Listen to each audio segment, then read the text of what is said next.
하나님의 말씀은 로마서 12장 9절부터 봉독해 드리겠습니다.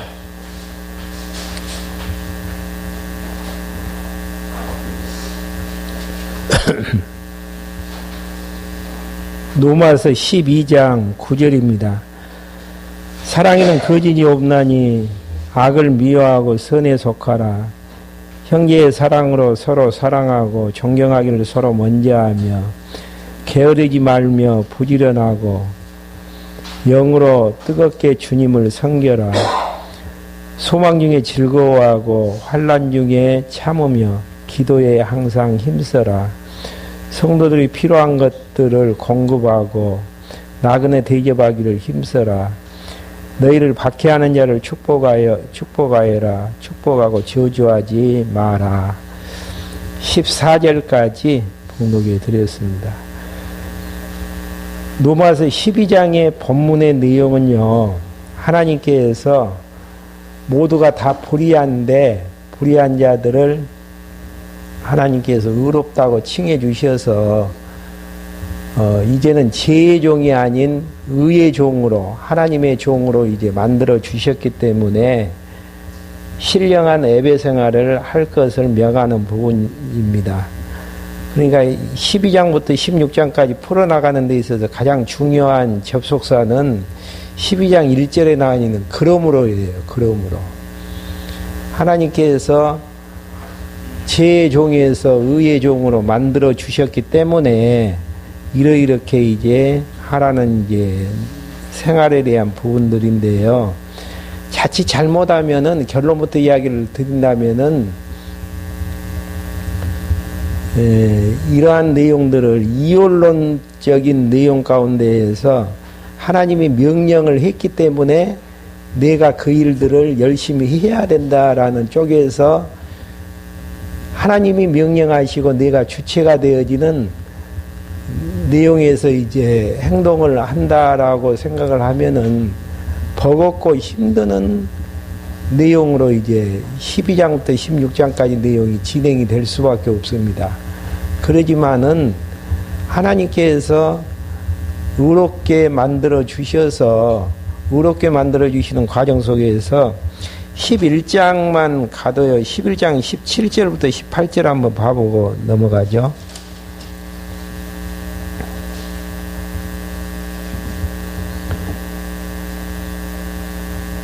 그런데 가지 중 얼마가 꺾이고 돌 올리브 나무인데, 올리브 네가 그들 중에 젖붙임을 받아 참 올리브 나무 뿌리의 진액을 함께 받는 자 되었으니, 젖붙임을 받아서 뿌리에 이제 진액을 받게 되어지는 원리가 무슨 원리냐면은 머리 대신 예수 그리스도의 생명력을 받아서 이제 공급받는 모습이죠.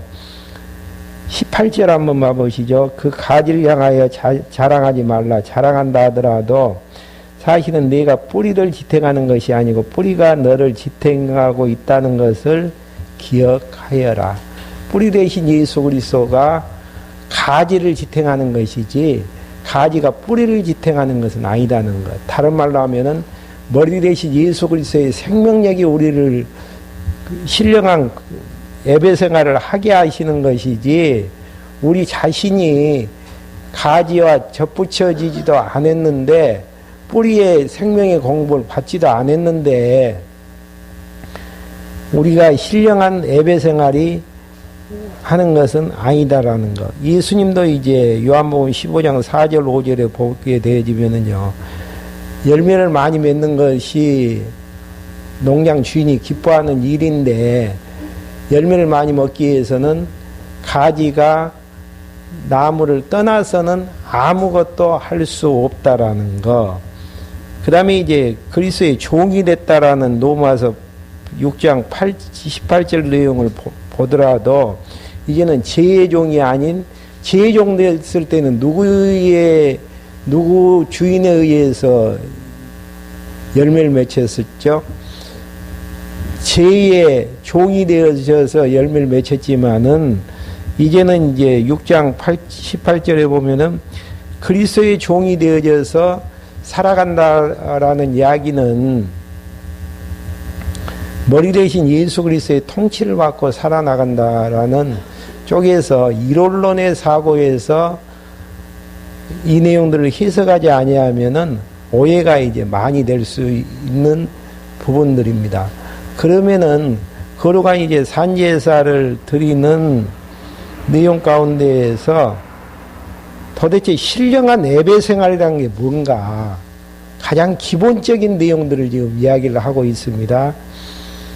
은사를 실행하는 생활 자체가 첫째 번으로 신령한 예배 생활인데, 우리가 이제 날마다 하나님 앞에 죽은, 구약에서는 죽은 제물로 제사를 드렸지만은 신약에서는 예수의 생명으로 살리신 산몸이 되어졌거든요.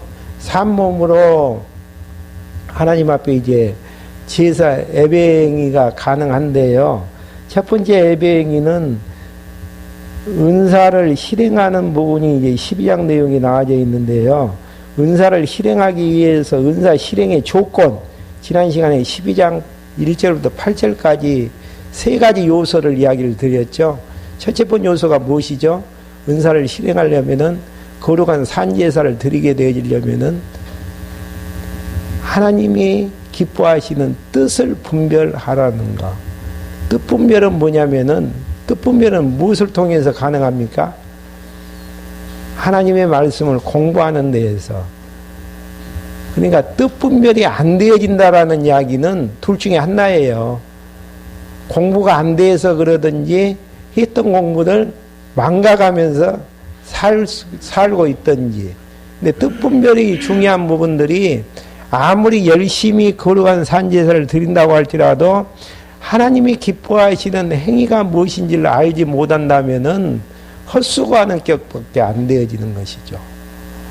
그래서 뜻분별, 첫째 조항이 뜻분별이고 조건에서, 두 번째가 믿음의 분량만큼 생각하는 것. 허황된 생각은 품지 말고 하나님이 주시는 믿음의 분량만큼 생각하면서 살아나가는 것. 그게 이제 두 번째 내용들이고요. 세 번째 이제 원리는 하나님이 주신 은사 따라서 봉사에 나아가는 내용으로 이제 하나님이 주시는 환경 속에서 하나님이 주시는 은사 따라서 봉사에 나가는 이런 이제 부분들이 은사 실행에 대한 이제 세 가지 조건이고요. 방금 봉독해 드렸던 12장 9절부터 21장까지 내용에서는 지체의 은사대로 실행하는 부분들입니다. 여기서 중요한 부분은 은사를 감당하라고 이야기하지 아니하고 주제가 그거잖아요. 지체의 은사대로 실행하는 것. 누구의 지체죠? 그리스도의 지체. 4절 5절만 한번 지난 시간에 했던 거 읽어보고 넘어가죠. 우리가 한 몸에 많은 지체를 가졌으나 모든 지체가 같은 기능을 가진 것이 아니니 이와 같이 우리 많은 사람들이 그리스도 안에서 한 몸이 되어 서로 지체가 되었다. 그러니까 우리를 지체를 움직이는 기능은 머리의 기능에서 이제 가능한 부분들이죠. 그러면은 9절부터 14절까지는요. 산예물된 지체로 살아갈 구체적인 생활 지침을 가르치는 부분들입니다. 그러니까 은사 감당이라는 건 교회에 나와서만 여러 가지 이제 직분을 감당하는 쪽에서 이야기하는 게 아니고 산예물이 된 지체로 살아갈, 그러니까 여러 가지 기능이 있는 지체로 살아갈 구체적인 생활 지침이 무엇인가? 그러니까 성경에서는 신령한 예배 생활에 있어서 첫째 조항이 은사를 실행하는 생활인데요. 구체적인 생활에 대한 지침서가 지금 성경 12장에 보면은 나와져 있다라는 이야기입니다. 구체적인 지침서. 그 내용이 무엇인지 확인 한번 해보시죠. 먼저 이제 9절 내용입니다. 사랑은 거짓이 없나니, 여기서 거짓이라고 번역이 되어 있는데요. 가식이 없는 그런 이제 의미도 담겨져 있습니다. 그래서 문맥상으로 봤을 때에 가식이 없는, 이게 사랑에는 가식이 없어야 하니, 가식이 없는 사랑이라는 게 무엇인가? 악을 미워하고 선에 속하라는 거. 악이 무엇이죠? 하나님이 싫어하시는 거. 선은 하나님이 좋아하시는 거. 뜻분별하라고 나와져 있었죠. 1조항에서. 그게 갖추어지면은 가식 없는 사랑은 어떤 것인가? 하나님이 싫어하시는 것은 싫어한다라고 이야기할 수 있고, 하나님이 좋아하시는 것은 좋아하신다고 이야기할 수 있는, 그게 가식 없는 사랑의 거룩한 산재물이 된 지체로서 살아갈 구체적인 생활을 해나가는 구절 내용에서의 가장 기본적인 내용이에요. 기본적인 내용. 구체적인 생활을 해나가는 데 있어서 가장 기본적인 내용인데, 그럼 구체적인 생활은 10절부터 이제 나와져 있죠. 구체적인 행동을 이야기하는데요. 먼저 10절. 형제의 사랑으로 서로 사랑하고. 왜 사랑해야죠? 한 몸의 같은 지체이기 때문에. 왼손가락이 오른손가락 사랑하는 것은 당연한 이야기예요. 한 몸이기 때문에. 그런 원리에 의해서 이게 한 몸이라고 생각하지 않았을 때에는 사랑할 수가 없죠. 너와 나의 개인 플레이가 되어지는 가는 부분들은 한 몸이라는 것을 생각지 못했다라는 이야기고, 한 몸으로 생각지 못했다라는 이야기는 노마서 공부가 제대로 됐다 안 됐다? 분명히 이야기하고 넘어가죠. 아직 덜 됐든지 아니면은 된 부분에 대해서 잊어버렸든지. 존경하기를 서로 먼저 하며. 여기까지 오시는데 다리가 힘써가지고 오셨죠? 물론 차 타고 오신 분도 계시지만은, 그런 다리에 대해서 손이, 야, 참 너 고생 많이 했다. 네? 이것이 존경을 표하는 부분들이에요. 한 몸에서의 존경을 이야기하는 부분들이죠. 그러니까 성도와 성도 사이의 관계 설정이 머리 대신 예수 그리스도를 중심으로 한 지체가 되어지는 것인데, 서로가 격려하고 존경하기를 먼저 하는. 이제 식사봉사 열심히 하셨거든요. 그러면 손이 많이 했단 말입니다. 그러면 손, 너 참 고생 많이 했다. 이렇게 이제 존경하기를 서로 먼저 하며, 그러니까 1장부터 11장까지 노마서 내용에 대한 부분이 이해가 되어지고 깨달음이 있게 되어지면은 그 결과로 어떤 형태가 나타나게 되어지는가? 존경하는 것이 먼저 되어지고, 게으르지 말고 부지런하며 자기 할 일을 열심히 해나가는 작업들이죠. 영으로 뜨겁게 주님을 섬겨라. 그렇게 하는 모든 행위 자체가 주님을 기쁘시게 하는 행위이기 때문에 주님을 섬기는 행위가 될 수가 있다는 이야기죠. 성도들의 12절. 소망 중에 즐거워하고 환난 중에 참으니. 소망이 어떤 소망이죠? 영원한 나라에서 영원토록 주님의 백성으로 살아갈 그 소망 중에 즐거워하라는 이야기. 소망 중에 즐거워하라는 이야기는 개인의 소망이 아닌 몸의 소망. 예. 환난 중에 참으며. 소망 중에 즐거워할 수 있기 때문에 환난 중에 참는 것은 당연한 부분들이죠. 그 다음에 기도에 항상 힘쓰라는 거. 하나님이 이렇게 하신다라고 하나님의 뜻을 보여주셨기 때문에 그 뜻대로 되어지기를 항상 간구하고 사모하면서 힘쓰게 나아가지는 부분들이라는 거. 그 다음에 성도들이 필요로 하는 것을 공급하고 나그네 대접하기를 힘써라. 그러니까 같은 지체이기 때문에 성도들 오른손이 힘들어하면은 왼손이 그 힘을 보태서 공급하게 되어지고 나그네 접대하기를 힘쓰라는 거. 너희를 박해하는 자들을 축복하고 저주하지 마라. 그러니까 마지막에 이제 구체적인 행동의 5번째 내용이 핍박하는 자를 축복하고 저주하지 말 것을 명하는 부분들입니다. 그러면서 이제 15절부터 18절까지 산재물된 지체들 및 타인들 사이의 생활 지침을 가르치는 부분들입니다. 그러니까 9절부터 14절까지는요, 내 자신이 어떻게 구체적으로 생활을 해 나가는지, 그러니까 지금부터 녹음해서 이 부분 배우셨으면은 하게 하신다라고 근본적인 두리뭉실한 이야기는 해서는 안 되어져요. 구체적으로 지금 제시를 하고 있거든요. 그러면 이제 내 문제만 나만 잘하면 되어지는가?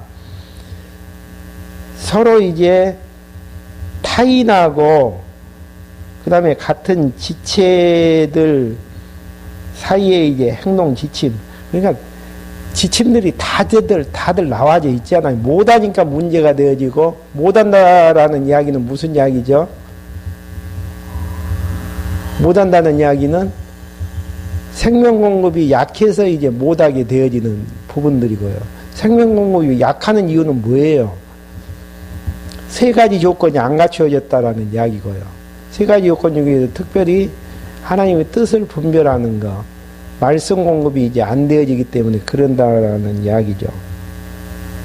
15절부터 18절까지 지체 및 타인들 사이에 이제 생활 지침인데 15절 한번 봐보시죠.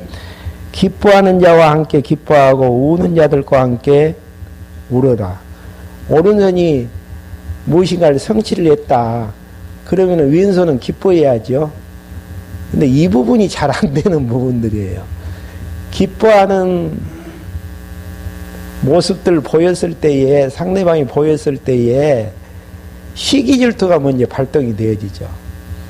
근데 우는 자들과 함께 울라라는 이야기는 잘 떼어질 수가 있어요.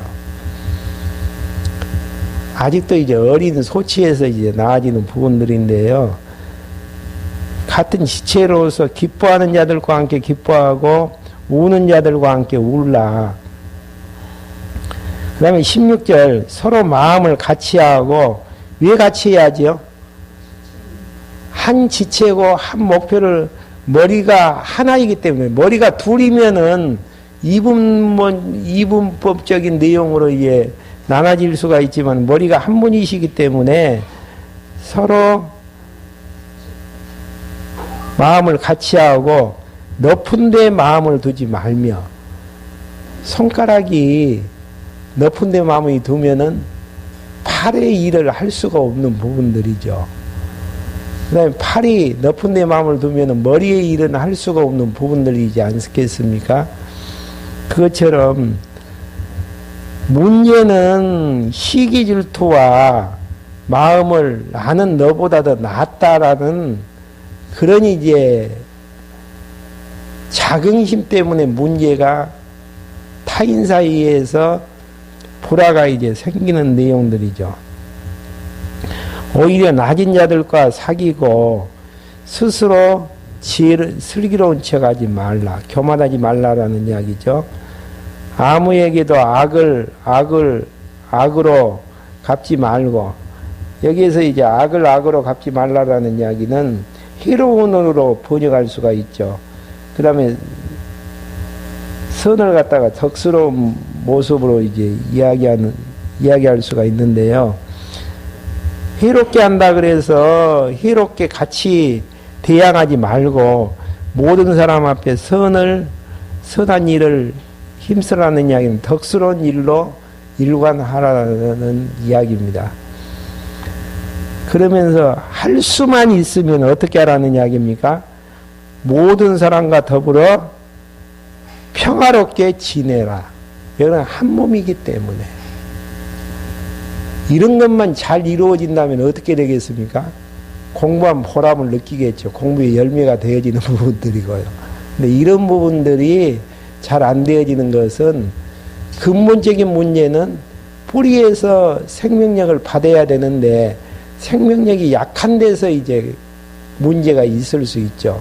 그러니까 왜 내가 시기 질투가 있나, 교만한 마음을 품을 수 있나, 이러니까 이래서 화평할 수 없다라고 이야기할 수 있나, 이러한 부분들은 머리하고 몸하고 관계를 다시 재설정을 할 수밖에 없는 부분들이지 않습니까? 그 문제는 왜 그렇게 되어졌다라고 생각을 합니까? 로마서 1장부터 11장까지에 대한 매끄러운 정리가 안 되어지는 데에서, 이론적인 정리가 정확하게 되어지면은 11장 내용에서 깊도다 하나님의 지혜와 지식에 부여하며 측량할 수 없도다. 그 다음에 하나님의 주권에 대한 사상들 이야기를 하면은 문제는 쉽게 정리될 수 있는 부분들입니다. 그러면서 이제 19절부터 21절까지는요, 산재물된 지체가 온수에 대해서 취할 행동 지침을 가르치는 부분들이죠. 로마서에 보면은 참 자세한 내용들로 내가 구체적으로 어떻게 산재물로 살아야 되는 것인지, 두 번째는 타인하고 관계는 어떻게 설정을 해야 되는 것인지, 세 번째는 온수관계가 있잖아요. 살다 보면은 온수관계를 어떻게 설정하면서 살아야 되는 것인지 아주 구체적인 해답과 지침이 나와져 있습니다. 이 지침대로 살 수만 있다면은 몸은 평화스러울 수밖에 없잖아요. 외부에 대한 환경들도 제대로 이제 설정할 수가 있는 부분들이고요. 근데 몇 년이 되어졌어도 이런 것들이 설정이 안 되어지는 것은 공부에 문제가 있든지 아니면 망가가면서 살고 있든지 둘 중에 하나예요. 이러니까 이래서 이렇게 살 수밖에 없다라고 이야기할 수는 있겠지만은, 로마서 부분부터 너와 나의 관계를 어떻게 이제 설정하면서 살아야 되는지에 대한 답을 정확하게 이야기를 해주고 있다라는 이야기죠. 온수관계를 한번 봐보시죠. 사랑하는 자들아, 너희가 스스로 온수를 갚지 말고 하나님의 진노하심에 맡겨라. 근데 이제 문제는 온수뿐 아니고 나를 대적하는 자를 내가 갚고 내가 수정시키고 내가 판을 바꾸려고 하는 데서 문제는 크죠. 근데 온수는 어떻게 갚은가? 갚지 말고 어떻게 하라는 이야기입니까? 하나님의 진노하심에 맡겨라. 기록되기를 온수 갚는 것이 내게 있으니 내가 갚겠다라고 주께서 말씀하신다. 온수 갚는 것은 누가 갚냐면은 하나님이 갚는데, 문제는 내가 갚으려고 하는 데서 여러 가지 막 머리가 복잡하고 판을 바꿔야 되고 힘들어하는 경우들이 많다는 이야기입니다. 이스라엘의 원수 누구였죠? 처음에는 애굽이었죠. 애굽의 원수 누가 갚아주시죠? 하나님이 갚아주실 때까지 기다려야 돼. 몇 년 동안이요? 약 400년 동안. 네. 아수르의 원수 누가 갚죠? 하나님이 갚아주실 때까지 기다려야 된다는 이야기입니다. 누굴 통해서 갚으시죠? 바벨론을 통해서 갚으시고, 바벨론의 원수 누가 갚으시죠? 하나님이 70년 후에 페르시아를 통해서 갚으시고, 페르시아에 원수된 것을 헬라를 통해서 갚으시고, 로마에 대한 원수들 하나님께서 다 때를 따라서 갚으신다라는 이야기예요. 그게 하나님께서 원수 갚는 것이 내게 있으니 내가 갚겠다라고 구약에서 이미 신명기서 32장 35절에 보면은 원수 갚는 것은 내 일이지 너 일이 아니다라고 분명히 이야기하신 바가 있다라는 이야기죠. 그러면 내 원수가 줄이거든 먹이고 목마르거든 마시게 해라. 그러면 원수 관계를 어떻게 설정을 해야 되는가? 원수가 목말라 하면은 먹이고 줄이거든 먹이고 음식을 먹이고 목말라 하거든 마시게 하라는 거. 이렇게 하여 내가 숯불을 그 머리 위에 쌓게 될 것이다. 얼마나 숯불을 머리에다 쌓으면 뜨겁습니까? 그러니까 온수를 온수로 갚지 말고 사랑으로 갚으라는 것. 뒤에 나오네요. 악에게 지지 말고 선으로 악을 이겨라. 그러니까 서로 온수관계라고 해서 쌈박질을 해서 내가 온수 갚으려고 하지 말고 잘해주라는 거.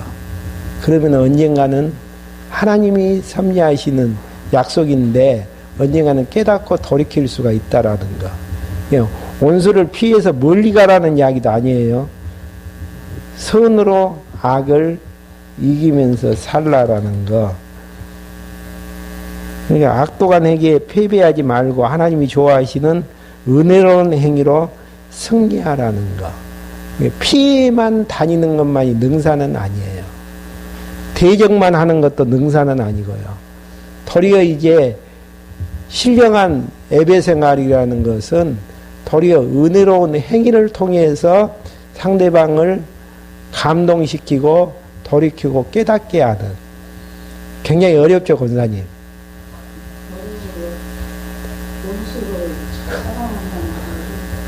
근데 앞에 서론에서 분명히 쉽다라고 이야기를 하고 들어갔었는데 그러면 어떻게 해야 되겠어요?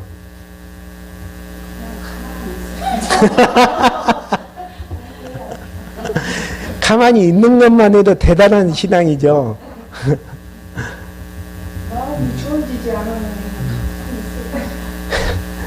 은사 생활에 대한 세 가지 요건을 갖추는 게 필요하죠. 하나님의 뜻 분별하고 믿음의 분량만큼. 그런데도 실제적으로는 반드시 마음에서 안 우러나는 그러기 위해서는 머리하고 관계 설정을 다시 해나가는 작업들이 필요합니다. 그러니까 자꾸 문제를 왜 이제 헷갈리고 힘들게 생각을 하는가. 너와 나의 관계를 설정을 하니까 그래요. 거기에서 해답을 찾으려고 하는 데에서 너와 나에게서 문제를 찾으려고 하지 말고 나하고 주님과의 관계에서 생명력이 공급이 잘 되고 있는지 없는지를 정리하는 게 빠르죠.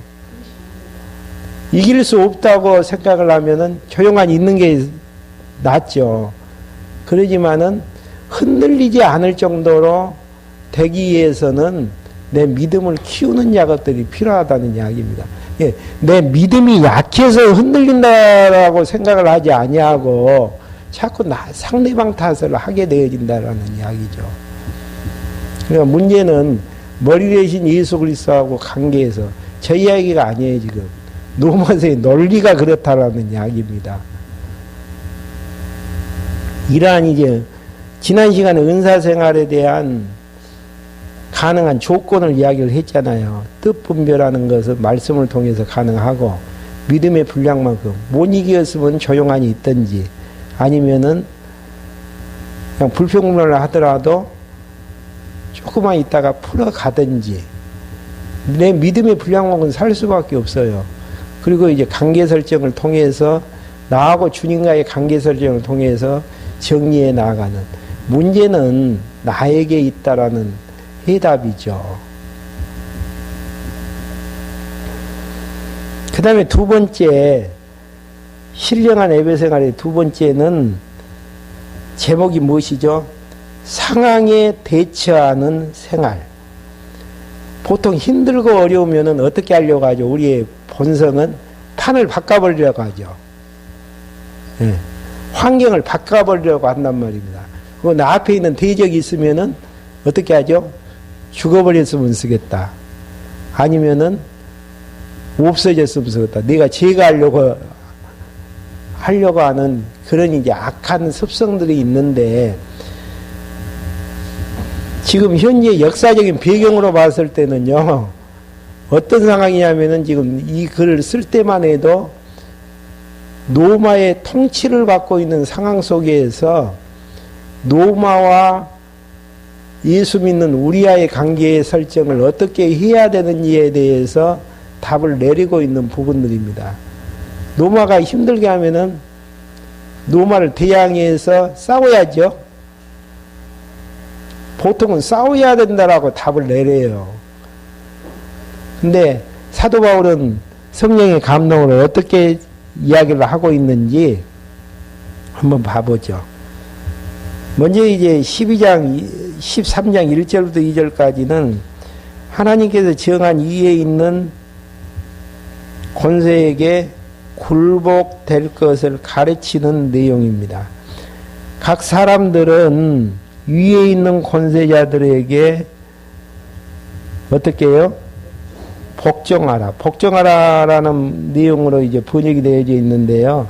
바르게 번역하면 그들에게 굴복당하라는 거. 강하게 밀어붙이면은 굴복당하라는 이야기예요. 대항하지 말고. 저 성경에는 그렇게 되어 있는데 권사님 성경은 어떻게 되어 있습니까? 싸우라는 이야기, 어렵다는 이야기가 답이네요, 지금. 이유에 대해서 이야기를 해요. 굴복당해라. 왜 굴복당해야 되냐? 하나님께로부터 오지 않는 권세가 없으니 이미 있는 권세들도 다 하나님께서 어떻게 해요? 정하신 것이니라. 현재 이걸 쓰고 있는 상태에서 노마의 지배를 받고 있는 상태인데 노마 권세 누가 세웠다라는 이야기예요? 하나님께서 세웠다라는 거. 왜 세웠는가? 뒤에 나와져요.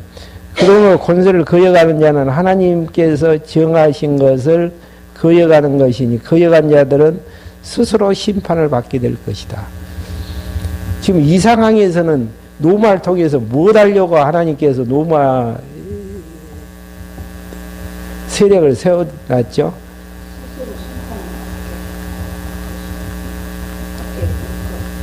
유대인들에게 해야 될 일이 뭐예요? 노마 예수님은 십자가에 죽게 하셨으니까 그 일은 끝나진 상태고 노마로서 할 수 있는 예루살렘이 70년도에 망하게 되어지죠. 망하게 되는 이유가 뭡니까? 예수님을 십자가에 못 박혀 죽게 한 죄를 물어서 70년도에 예루살렘을 망하게 할 테인데 그 일을 누가 한다라는 이야기예요? 노마가 하는데 하나님께서 하시는데 누굴 통해서요? 노마를 통해서 하기 때문에 거기에 굴복당해야만이 예수님께서 말씀하시는 내용들이 이루어진다라는 이야기 아닙니까? 돌 위에 돌을 하나도 남기지 아니하고 다 무너질 것에 대해서. 그러니까 우리 주위 환경에 대해서 하나님께서 하나님의 뜻을 이루기 위해서 다 이방 내국들을 세워놓으시는 것이지 하나님이 하시지 않는 일들이 하나도 없습니다. 애굽 왜 세웠죠? 이스라엘과 관계해서 400년 종살이하게 하기 위해서. 아수르 왜 세웠죠? 북이스라엘 멸망시키기 위해서. 바벨론 왜 세웠죠? 남유다 70년 포로 잡혀가기 위해서. 헬라 왜 세웠죠? 70년에 포로 잡혀가게 돌아오기 위해서 고난 속에다가 넣기 위해서 헬라를 세웠고요. 노마 같은 경우에서는 예수님 자가 죽이는데 앞장서기 위해서 결국은 70년 예루살렘을 멸망시키기 위해서 하나님께서 다 정하시고 세웠기 때문에 정하신 것을 거여가는 그 자체가 결국은 심판을 받게 되어진 것이라는 것. 통치자는 선한 행위에 대해서 두려움이 되지 않고 이게 하나님이 세우신 노마 황제에 대해서 선한 행위를 했을 때에는 황제에게 두려움이 되지 않지만은 악한 행위에 대해서는 두려움이 된다. 내가 권세를 두려워하지 않으려면 선을 행하라. 그러면 그에게서 칭찬을 받을 것이다. 통치자는 너의 유익을 위하여 일하는 하나님의 일꾼이다. 하나님이 쓰시는 도구에 불과하다는 거. 예. 멸망시키기 위해서는 노마 제국을 세웠지만은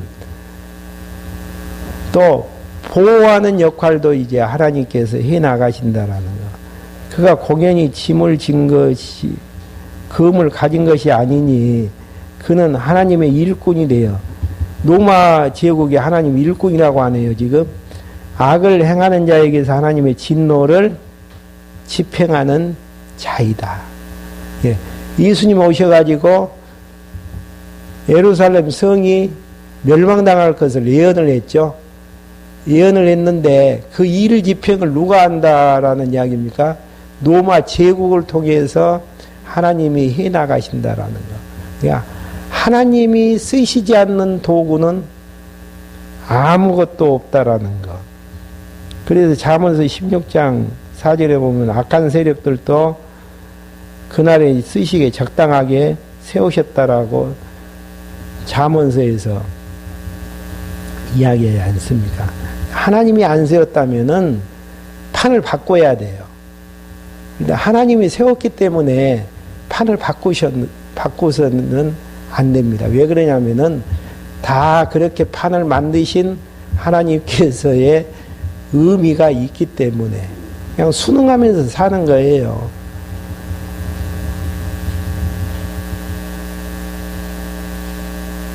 그러므로 복종해야 돼. 진노하심 때문만이 아니라 또한 양심 때문에도 복종해야 된다. 이 때문에 너희가 또한 조세를 바치는 것이다.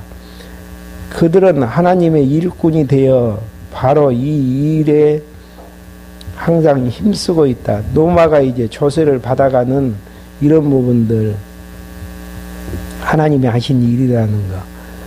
너희는 모든 이에게 의무를 다하여다. 조세를 바치는 자에게는 조세를 바치고 관세를 바치는 자에게는 관세를 바치고 두려워하는 자는 두려워하고 존경할 자는 존경하여라. 하나님이 세우신 권세, 환경 너 마음대로 바꾸지 말라라는 이야기예요. 그래서 답은 있잖아요. 우리에게는 되어지는 대로 살아간다라는 거. 누가 되게 하시는 대로요? 하나님께서 되게 하시는 대로 살면서 사는 게 하나님을 잘 경외하는 모습이지 판을 바꾸는 것만이 개혁은 아니다라는 거.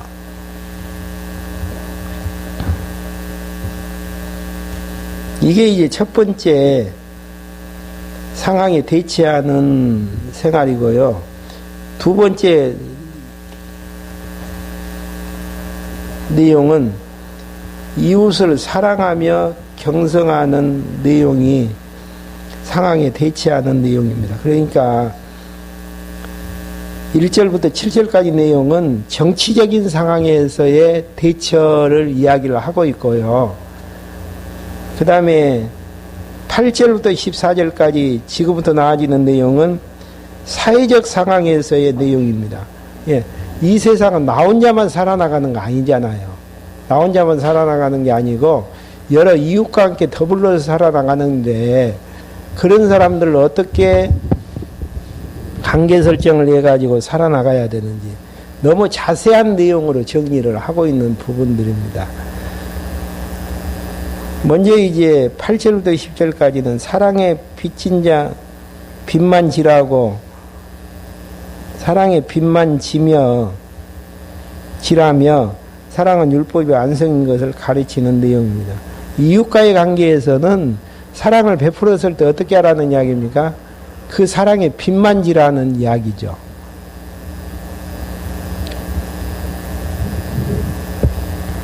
(8절) 한번 봐보시죠.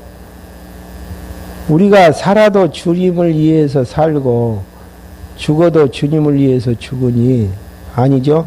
8절 13장 8절 서로 사랑하는 것 외에는 아무에게 빚도 지지 말라. 남을 사랑하는 자는 율법을 성취하였다.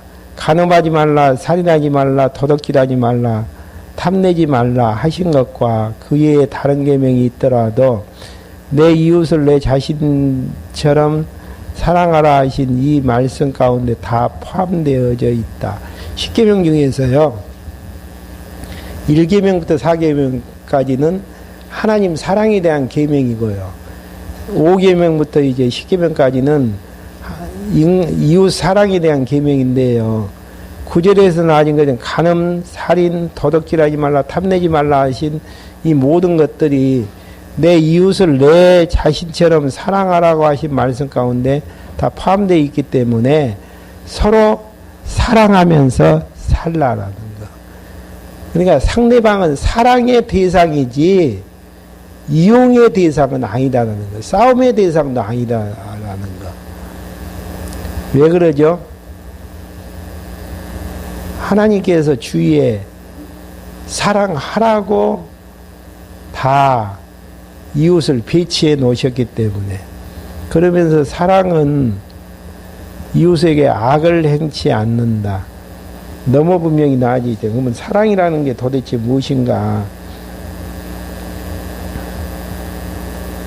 사랑이라는 것은 악을 행치 않는 거라는 이야기는 희롭게 하지 않는다라는 그런 이제 의미로 해석할 수 있는 부분들이죠. 그러니까 이웃을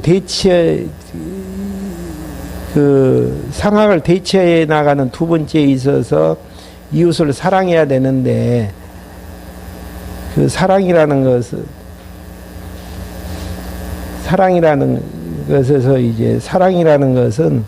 악을 행치 않는 것인데, 악이라는 것은 희롭게 하지 않는다라는 거. 희롭게 할 수 있다라는 마음이 품었다라는 이야기는 마음이 사악하다는 이야기죠. 사악하다는 이야기는 마음에 행복감이 없다라는 이야기고, 행복감이 없다라는 이야기는 로마서 1장부터 11장까지 나아지는 하나님의 의에 대해서 감동이 식어버렸다라는 이야기고요. 그러니까 주위의 사회적인 상황 가운데에서 관계 설정을 했을 때에 주위에 있는 모든 사람들은 사랑의 대상이지 대적의 대상은 될 수가 없다라는 거. 그래서 희롭게 해서는 아니 되어진다는 이야기입니다. 그러면서 이제 11절부터 14절까지는 빛의 갑옷을 입고 육신의 일을 도모하지 말라라고 가르치는 내용입니다.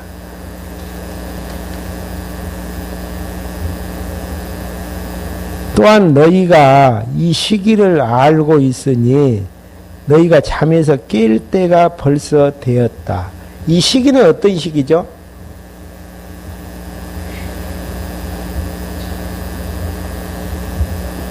얼마 안 있으면은 예루살렘이 멸망당하는 시기. 그러니까 깨어있으라는 이야기죠. 이는 이제 우리의 구원이라고 번역됐는데 보호라는 의미로 이제 정리를 하는 게 좋습니다. 그러한 이제 예루살렘이 멸망당하는 상황에서도 보호함을 얻게 되어지는 것인데, 우리의 보호함이 처음 믿을 때마다 가까워졌기 때문이다. 밤이 깊었고 낮이 가까워 왔으니, 그러므로 우리가 어둠의 행위를 벗어버리고 빛의 갑옷을 입자. 낮에 행동하듯이 단정히 행하고 방탕과 술 취함과 음란과 호색과 다툼과 시기를 멀리하고 오직 주 예수 그리스도의 옷을 입고 정욕을 위하여 육신의 일을 도모하지 마라. 라는 이제 이야기로 경성함을, 정신을 차리고 그릇된 행동을 이제 금하는 경성함을 이야기하는 부분들입니다. 그렇기 때문에 하나님께서 신령한 예배 생활에 대한 첫째 번 내용에서는 은사를 실행하는 생활이 12장에 나와져 있고요. 13장 내용에서는 상황에 대처하는 생활인데, 절대 판은 바꾸라, 바꾸지 말라라는 이야기예요. 가시 같은 이웃을 놔줬다고 할지라도, 또 포악한 국가 권세를 놔뒀다고 할지라도 다 원수 갚는 건 누구에게 있다라는 이야기입니까? 하나님에게 있기 때문에 그 일 하지 말고 상황에 대처하라는 이야기. 그러니까 우리가 생각해야 될 부분은 환경을 바꾸려고 생각해서는 안 되어지고요. 하나님이 왜 이런 환경을 주셨나?